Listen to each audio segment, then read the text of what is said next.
우리 찬송가 20장입니다. 찬송가 20장 큰 영광 중에 계신 주 나 찬송합니다. 영원히 계신 주 이름 나 찬송합니다. 20장 찬송입니다. 큰 영광 중에 계신 주 나 찬송합니다.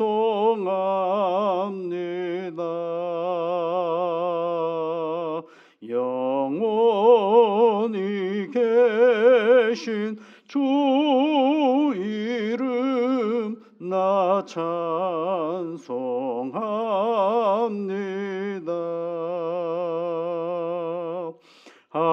한없이 크신 능력을 나 찬송합니다.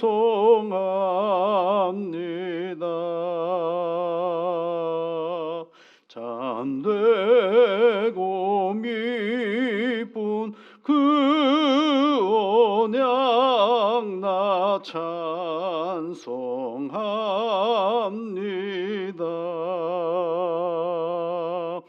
온 천지 창조하시던 그 말씀 힘있어 영원히 변치 않는 줄 나 믿사옵니다.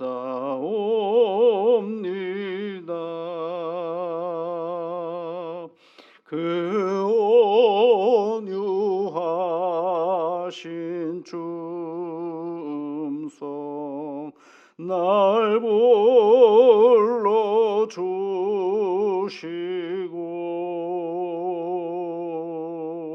그 품에 품어 주시니 나 찬송합니다.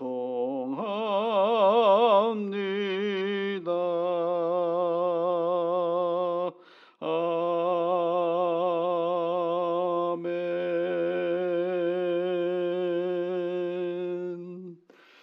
천지를 만드시고 우리의 생명의 역사를 이끌어 가시는 여호와 아버지 하나님, 믿음의 자녀들이 이른 아침에 하나님께 기도하고자 이 자리에 나왔습니다.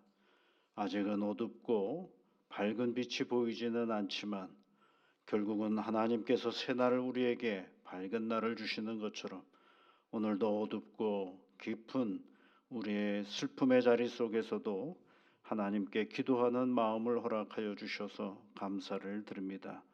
사랑하는 주의 자녀들의 마음을 복되게 이끌어 주시고 인도하여 주시옵소서. 특별히 하나님, 우리의 몸을 가지고 이 땅의 삶을 살아갑니다. 하나님께서 주신 이 몸을 건사하는 일에 어려움이 없도록 지혜와 능력과 인내와 사랑을 저희들에게 허락하여 주셔서 우리의 세상 살아가면서 가지고 있는 수많은 욕심과 더러움이 우리의 몸을 피곤케 하는 일이 없도록 주 성령께서 함께하여 주시옵소서. 분별의 은혜를 허락하여 주시고 하나님 인내와 오래 참음 속에 하나님이 이루어 가시는 놀라운 사랑을 보며 나아가는 저희들이 되어줄 수 있도록 주 성령께서 이끌어 주시옵소서.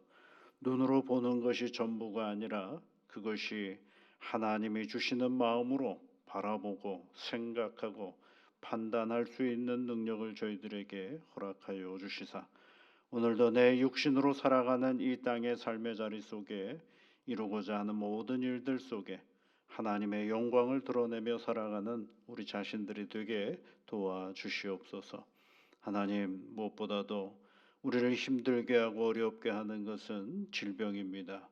세상에 여러 가지 두려운 일들이 참 많지만 내 몸에 찾아오는 질병이 가장 힘들고 어려울 때가 있음을 아오니 주 성령께서 이 땅의 삶을 살아가면서 마음을 힘들게 하고 몸을 힘들게 하는 질병은 고도가 없이고 날마다 주님이 주시는 그 힘으로 오늘을 살아가는 저희들 되게 도와주시옵소서. 오늘 내가 건강하다고 한다면 몸이 연약하고 부득이하여 질병 가운데 있는 이들을 위하여 간구하고 기도하며 치유와 회복을 소망하며 나아가는 오늘의 내 삶의 자리가 되도록 은혜를 내려 주시옵소서. 내가 복을 받아서 건강한 것이고 너는 하나님께 고난을 받는 것이 하나님께 주시는 벌이라는 이런 단순한 생각을 벗어버리게 하시고 오늘 나의 건강에 누군가에게 힘이 되고 도움이 되는 시간이 되게 하여 주시사 위로의 언어와 위로의 손발이 되어 줄 수 있도록 주 성령께서 붙잡아 주시옵소서.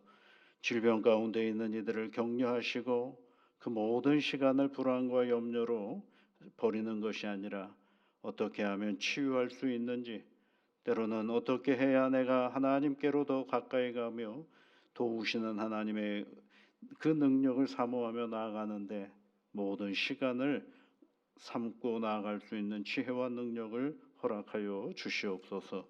예수님 이름으로 기도드리옵나이다. 아멘. 하나님의 말씀은 호세아서 3장 말씀입니다. 1절부터 5절까지 말씀 함께 같이 읽어보겠습니다. 여호와께서 내게 이르시되 이스라엘 자손이 다른 신을 섬기고 건포도 과자를 즐길지라도 여호와가 그들을 사랑하나니 너는 또 가서 타인의 사랑을 받아 음녀가 된 그 여자를 사랑하라 하시기로 내가 은 15개와 보리 한 호멜 반으로 나를 위하여 그를 사고 그에게 이르기를 너는 많은 날 동안 나와 함께 지내고 음행하지 말며 다른 남자를 따르지 말라 나도 내게 그리하리라 하였노라.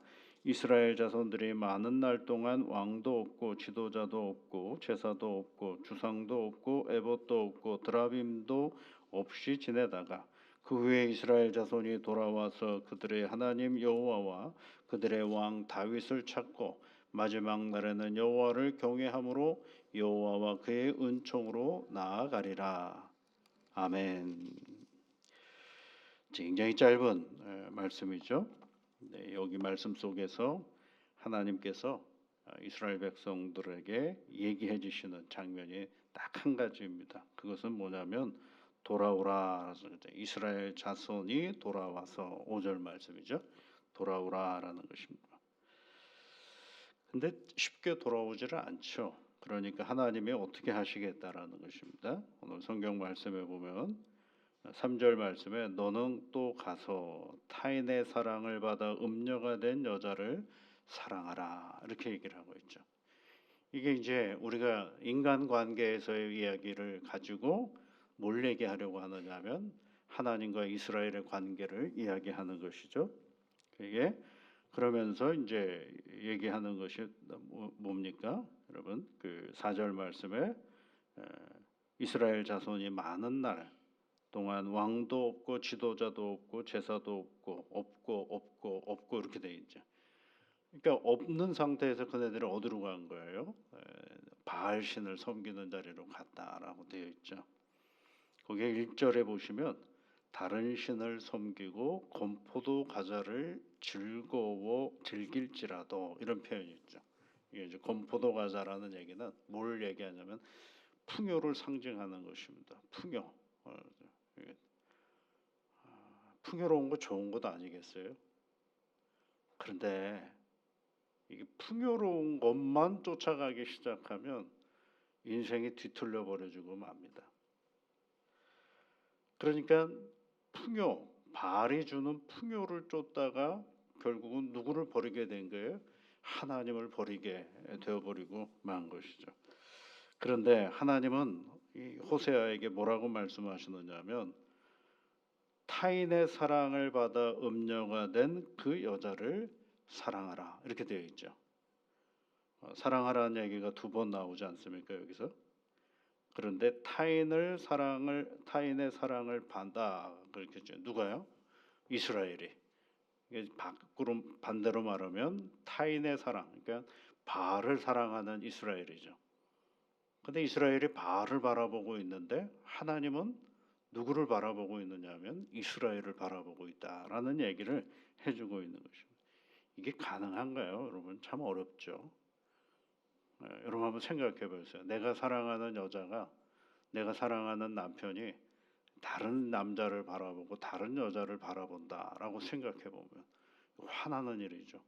열받는 일이고 아주 그냥 당장 아작을 내야 될 그런 일이 아니겠습니까? 그런데 하나님은 뭐라고 말씀하셨느냐 하면 분명하게 얘기하셔요. 타인의 사랑을 받아 음녀가 된 여자를 사랑하라 라고 되죠. 전혀 사랑할 수 없는 사람을 사랑하라 라고 이야기하는 것이죠. 그런데 그 사랑은 그 사람이 돌아서서 오는 게 아니라 그를 어떻게 하냐면 2절 말씀으로 가보시면 은 15개와 보리 한 호멜 반으로 나를 위하여 그를 사라 이렇게 되어 있어요. 사라라고 되어 있죠. 대가를 지불하는 겁니다. 지불할 때 있어야 대가를 지불하죠. 이게 대가를 지불할 만한 그런 어떤 가치가 있습니까? 버려도 현찬을 파네. 그런데 그를 대가를 지불해서 데리고 오라라는 얘기를 하고 있습니다. 여러분 지금 하나님이 하시는 일들을 가만히 살펴보면 우리가 가지고 있는 정서와 감정으로는 도대체 감당할 수 없는 것들인데 우리 하나님은 뭐라고 얘기를 해요? 타인의 사랑을 받아 음녀가 된 그녀를 사랑하라라고 얘기를 하고 있어요. 그리고 또 뭐라고 얘기를 해요? 그녀를 데려오는데 대가를 지불하고 데려오라라고 얘기를 하는 거죠. 하나님의 사랑은 그냥 공짜가 없어요. 이게 다 대가를 지불하는 거거든요. 그리고 나서 그 돌아온 사람에게 뭐라고 얘기를 하느냐 하면 이렇게 얘기를 합니다. 3절 말씀에 너는 많은 날 동안 나와 함께 지내고 많은 날 동안 음행을 하지 말며 다른 남자를 따르지 말라. 나도 내게 그리하리라. 이렇게 얘기하죠. 나도 내게 그리하리라. 무슨 얘기예요? 호세아한테 그러게 나도 너한테 그렇게 할게. 그러니까 뭐 하는 거예요? 너 그러지 마라 라고 얘기하는 거예요. 그런데 호세아는 그러지 않았죠. 호세아는 이제 하나님을 대변하는 사람이고 하나님은 그러지 않았어요. 하나님은 늘 이스라엘 백성들만 바라보고 계셨거든요. 그런데 다시 얘기하는 거예요. 이제는 그러지 마라. 나도 너 절대로 너한테 뭐라 그러지 않을게 라고 말씀하시는 거죠. 그래서 그네들을 향하여 어떤 기대를 가지고 계시느냐 하면 5절에 있는 말씀에 하나님 여호와와 그들의 왕 다윗을 찾고 마지막 날에는 여호와를 경외함으로 여호와와 그의 은총으로 나아가리라. 그네들이 어디로 나가기를 바라느냐 하나님의 은총 안에 은혜 있기를 바란 그런 마음입니다. 어떻게 하나님은 이러실 수 있을까? 도대체 인간적으로는 이해가 되지 않는 이 일을 하나님은 어떻게 이해할 수 있을까? 호세아서의 가장 큰 하나님의 마음을 알 수 있는 구절이 있어요. 그것이 11장을 가보시면 여러분 11장 8절 9절 말씀인데요. 이게 이제 하나님의 마음입니다. 이게 뭐라고 되어 있냐면 11장 8절 9절 말씀을 보면 에브라임이여 내가 어찌 너를 놓겠느냐. 이게 이스라엘을 말하는 거죠. 내가 어찌 너를 놓아버리겠느냐. 이스라엘이여 내가 어찌 너를 버리겠느냐. 내가 어찌 너를 아드마같이 놓겠느냐. 어찌 너를 스보임같이 두겠느냐. 내 마음이 내 속에서 돌이키어 이렇게 되어 있죠. 누가? 하나님의 마음이 보는 거는 당장 심판하고 버려도 되고 놓아버려야 될 그런 존재들은 이스라엘을 하나님의 마음이 돌이켜서 이렇게 되어 있어요.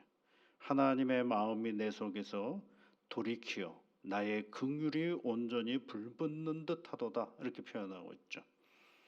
그 다음에 9절에는 뭐라고 되어 있어요? 내가 나의 맹렬한 진노를 나타내지 아니하며 내가 다시는 에브라임을 멸하지 아니하리니 이는 내가 하나님이요 사람이 아님이라. 내 가운데 있는 거룩한 이니 진노함으로 내게 임하지 아니하리라.